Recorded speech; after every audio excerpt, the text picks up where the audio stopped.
Hello everyone, welcome to Aarushi's mini world. অনেক দিন পর আজকে নিজের একটা ব্লগ নিয়ে আসলাম।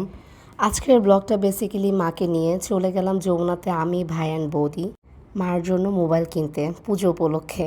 মার পুরাতন ফোনটা এখন বেশি একটা কাজ করছে না, তো ভাবলাম পুজো উপলক্ষে কী দেওয়া যায় স্পেশাল কিছু, যেটাতে মা অনেক বেশি সারপ্রাইজড হয়ে যাবে। যাই হোক, আমি অনেক বেশি অসুস্থ, যার জন্য ভয়েসটা অ্যাকচুয়ালি ভেঙে গিয়েছে, এরকম ভয়েস আসছে অ্যান্ড সরি ফর দ্যাট। এবং শোরুমে ঘুরে ঘুরে আমরা কোন মডেলটা মার জন্য বেটার হবে আমরা চেক করছিলাম। মা আসলে আমাদের মতোই ফোন ইউজটা অনেক বেশি করে ধরতে গেলে। সো এমন একটা ফোন সিলেক্ট করছিলাম যেটা ইউজ করে মা অনেক বেটার ফিল করবে। সো অনেকক্ষণ ঘোরাঘুরি করে এই যে মার ফোন সিলেক্ট হয়ে গিয়েছে এবং আমরা নিয়ে নিলাম। আমি আর ভাই মিলে গিফটটা দিচ্ছি অ্যাকচুয়ালি। আর ফুচকা দেখলে লোভ সামলানোর মতো না, সো একটু কেনাকাটা শেষে ফুচকা খেয়ে নিলাম।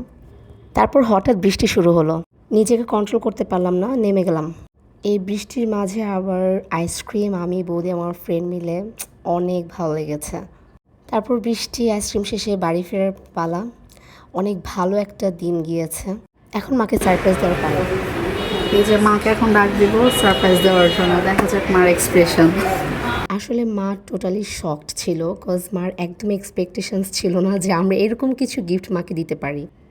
Just look at my mother and her expression. সে একদমই শকড ছিল আর আমার দিকে লিটারালি তাকিয়েছিল যে এটা আমরা কি করেছি অ্যাকচুয়ালি। আমার মায়ের কখনো কোনো ডিমান্ডই থাকে না, সে কখনো কিছু চায় না, কিছু বলে না, তার কখনো কিছু লাগে না। বাট আমরাই চেষ্টা করি মাঝে মাঝে কিছু দেওয়ার, বাট আসলে ওরকমভাবে দেওয়া হয় না। ফর দ্য ফার্স্ট টাইম মাকে এমন কিছু দিচ্ছি। মা অনেক খুশি ছিল, বাট খুশি থেকে অনেক বেশি সারপ্রাইজডও ছিল। নিজের আপন মানুষগুলোকে কিছু দিতে পারলে অনেক বেশি ভালো লাগা কাজ করে। মার ফোনটা অনেক পছন্দ হয়েছে, সো আমার মায়ের জন্য সবাই দোয়া এবং আশীর্বাদ করবেন যেন আমার মা সবসময় সুস্থ থাকে। ভালো থাকবেন সবাই। Tata everyone.